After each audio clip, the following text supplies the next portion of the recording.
So my boy Daniel Davis sent me some ammo here. This is some clone ammo that he was working with. So this isn't his design or anything. He basically took ammo and cloned it. Like we used to do the exact same thing before we got our own design. But this that he's used is very rounded. But what he did is he used marbles in these. So the good thing about that, if you're using the big ammo like this and the marbles, they're going to center themselves a lot better in something with a rounded nose than like say, like for example, all right, these are BK Kinetics. So BK Kinetics have a very sharp tip on them. All right, so that sharp tip, what that will do is no matter how small of a ball bearing we put in there, it's going to funnel it down into that sharp tip, right? So it's going to sit down in that tip.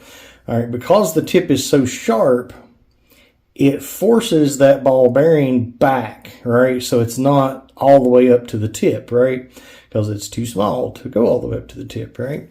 So what that does, the benefit of that is that when it's sitting in your magazine, all your weight's not on the front, so it doesn't have as much of a tendency to tip forward in the mag and, feed that way. And that's why that you use a red spring. I use silver springs when I'm shooting balls in FSCs and stuff.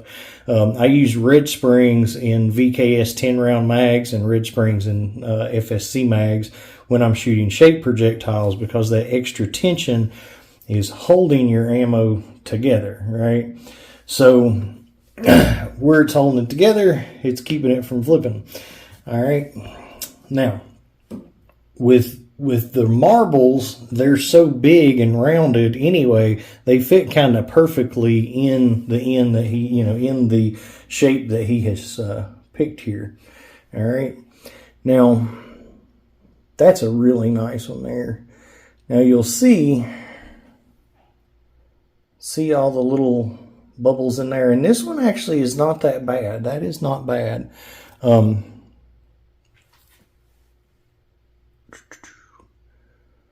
course, you got a lot of marble and a little bit of epoxy in these too, which is actually good. So that actually looks pretty good.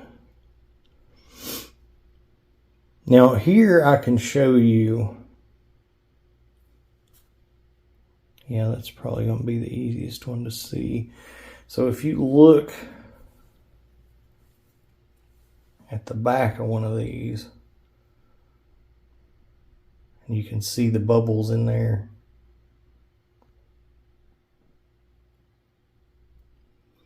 So what a pressure pot, what the difference between that and using a pressure pot is, with a pressure pot you have no bubbles. So you do not need suction or vacuum on ammo because it's so small, but you do need a pressure pot to get rid of any of the bubbles. Because those bubbles, if there's a lot of bubbles, like this one, I noticed this one might not have anything in it. I'm not sure. It doesn't feel like it's got anything in it. But you can really see, there's it's, see that? There you go. So you'll find that your ammo is going to be a lot tougher to break if you use the pressure pot, because it gets rid of all those little weak air bubbles in there. So it's kind of, perforated with air bubbles basically, which we were doing the exact, ours was coming out exactly the same way. Unless you're using a pressure pot, there's no way around that really. You can be as careful as you want to be, and the pressure pot will instantly get rid of them versus. So that's the difference in using a pressure pot and not. So let's see here. So this one doesn't weigh much at all. 3.37, okay, so 6.41, very nice weight. 6.61, nice weight. Good, good, good, good. All right. So it looks like we're sticking in the mid 6s. Heck yeah. That one's a little lighter. Oh, that's one of ours. 6.31. So these should feed really well. Now, let's take a look and see what size we got going on here. 672, 676, 680, 682. Looks like a 684. It'll push through a 684. That one's a little better. That one's a little tight, but I think it just broke. Yeah, broke a little stuff off the back. So when before we sell ours, which Daniel's not going to be selling these or anything, like they're clones, so he's making these for his own benefit, which now that one looks really, really good as far as bubbles go. Of course, like I say, there's a lot of marble there and not a lot of silicone. So if you look at it from the side, you can still see some there. But yeah, there you go. But I mean, this thing's just about all marble, which is kind of cool. Anyway, what was I doing? But oh, what I was gonna say, like what she does is she actually hand trims the base of every single one of these. And that's the reason sometimes you'll have little pieces that stick out, you know, that'll make you think it's a different size than it is. 684. Woo. That one was a little tight, but yep, just needed to be finessed a little. So anyway, all right. That was the light one. That's ours. That's a light one. I think the rest of these were 624, 639, 635, 64. What was that one? 625, 659. Trying to kind of put them in order.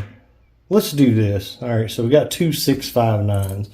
All right, let's do this. All right, I'm going to put a ridge spring in that. Hang on. All right, and through the magic of television. So one thing that, because we were doing some VXRs, which these look very, very similar in, you know, shape and stuff to a VXR. VXRs are smaller diameter though. And that's another thing when you get into epoxy changes. So what, you know, we get our molds as close as we can to what we want. And then once everything is said and done and completely cured, then we go through and size it to see what we come up with. You can't bank on your epoxy being the right size just because you're using the same mold. Different conditions, it can change. And your molds will actually get bigger over time. So your bore size will get bigger over time. So it's important to actually check your product after the fact that they're completely cured and hard and whatever. So it looks like these are pretty much 684s. So what I'm going to do, and what I was going to say is, when we were doing like the VXR clones, we actually was running into some applications that they were actually too big to fit through.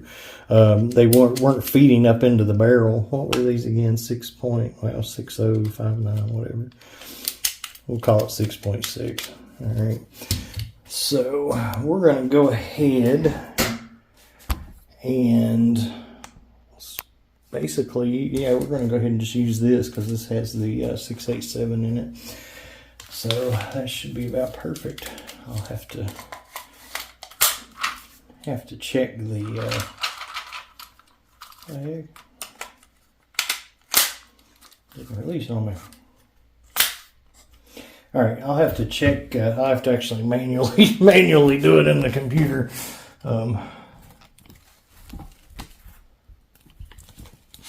Heck, if I got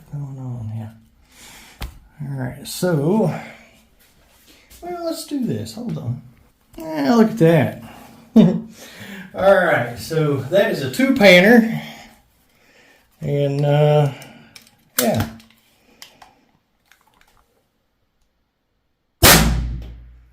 Pretty nice. 386. 386. All right, so that's 45.44 joules. The almighty joule. All right, so we cracked one pan, did not crack the other. But I put a pretty good little divot in it there, son. So I'm gonna try to go with this one. All right, right. High tech, son. So I'm not going to chrono anymore because it's CO2. I chrono them when I'm selling somebody one so they know what every shot that they've got actually counts for. But when we're just checking something like this, it's pointless to see past the first shot.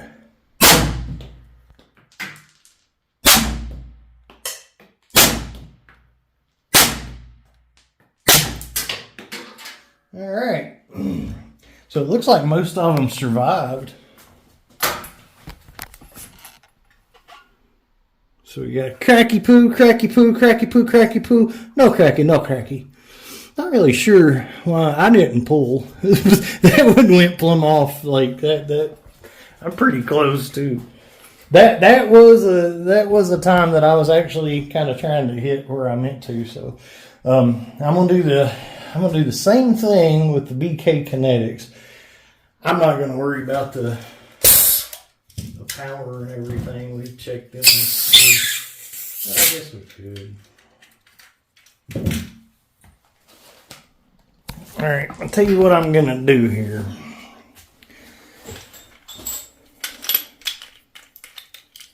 So they obviously cycled really well. So what I'm gonna do here, these are the bore match. I'm gonna take one of these guys. Whoa. So 10.43. That's what we're going to put in the top and actually check. I'm not even going to waste bore match on the rest of it. I'm just going to use universal. So 1, 2, 3, 4. I guess I need, yeah, there's 1. 5. I'm not going to do 7. 1, 2, 3, 4, 5. Yeah, we only did 6 up there anyway. So, all right. So there be all that. You want to keep that tension on your shaped ones, right?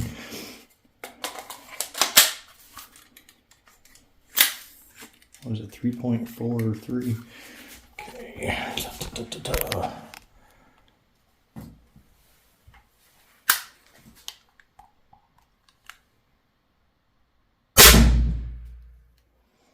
All right, 306. Now, what's going to be funny as you watch? I probably got less power on the BK Kinetics, but way more damage. So you got to ask yourself, do you want, numbers or benefits? All right, hold on a second. 306.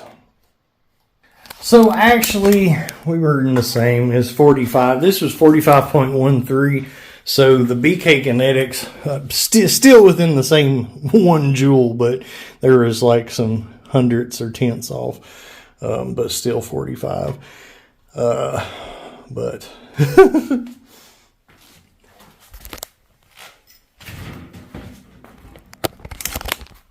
so I'm gonna do the same thing here.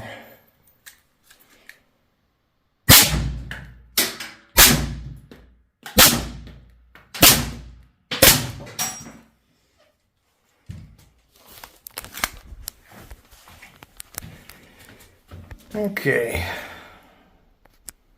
so quite a difference in damage, quite a difference. But they're heavier, so I mean you can expect that.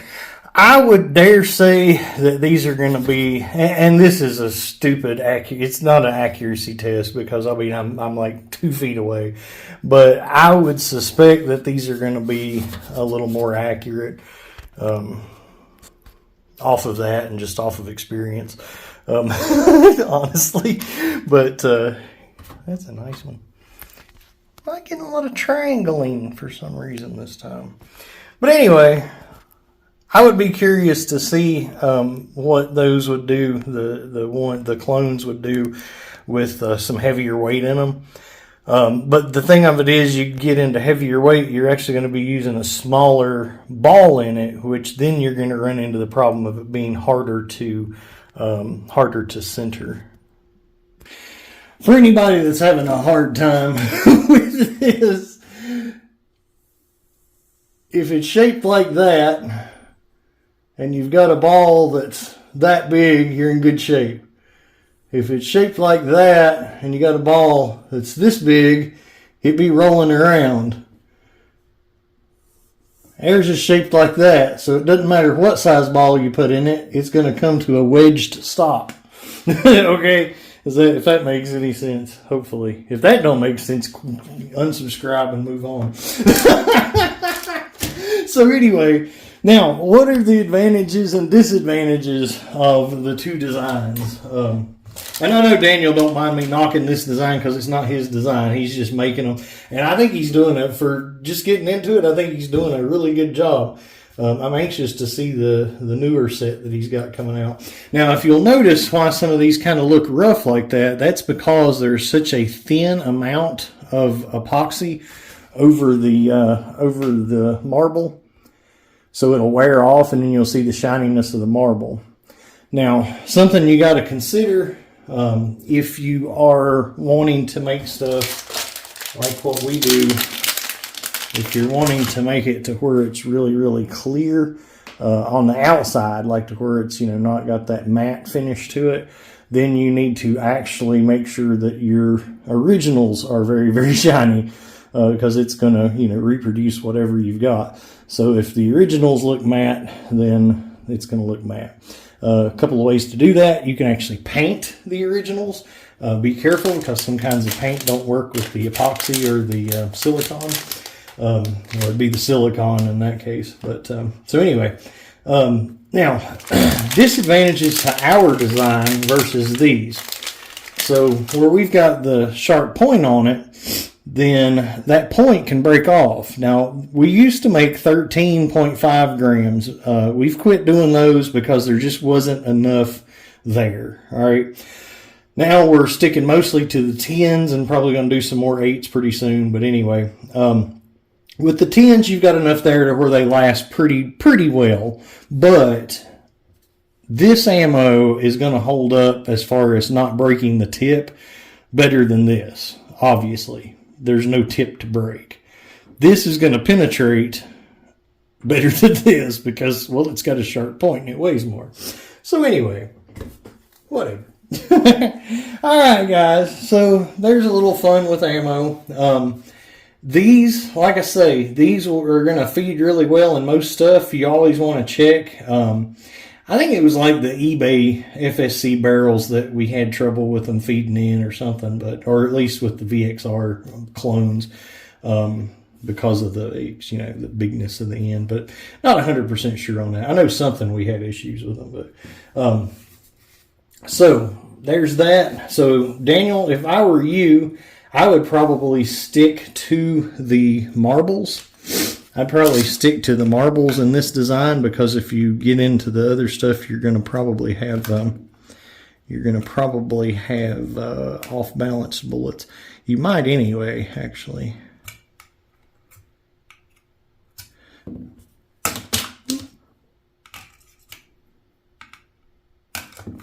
Come on, guy. I can't even get that one to start. It's too heavy. All right, well, this has just been a cluster. All right, guys, this is DK Spencer. Like and subscribe. Okay, so I'm just kind of curious myself. So, 1, 2, 3, 4, 5, 6. I'm going to put 6 of Daniel's clone ammo. And I'm going to get back to the 22-foot mark. And we'll check some accuracy. Why not?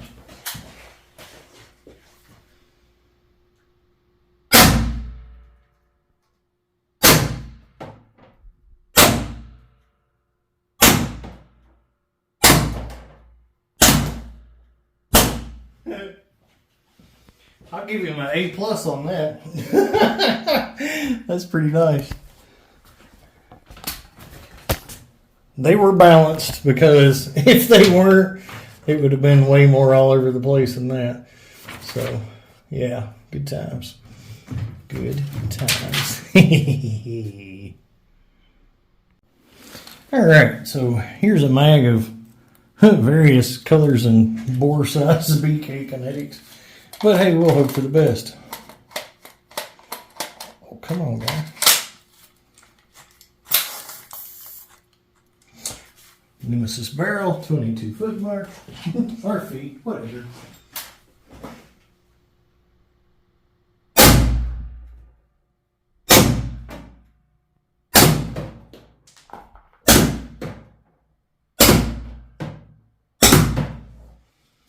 There you go.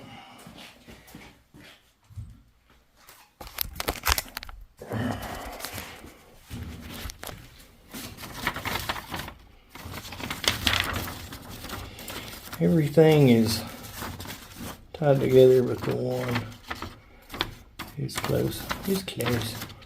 So anyway, there's BK Kinetics. I don't think that they had any advantage over his clone ammo as far as accuracy goes, if any at all. It was very little. So yeah, good times.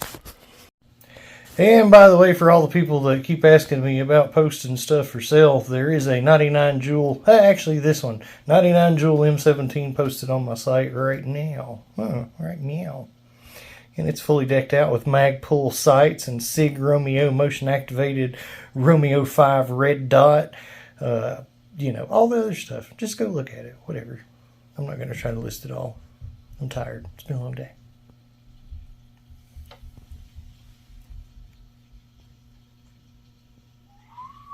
But you like it, don't you? Yeah, you do. Yeah, you do.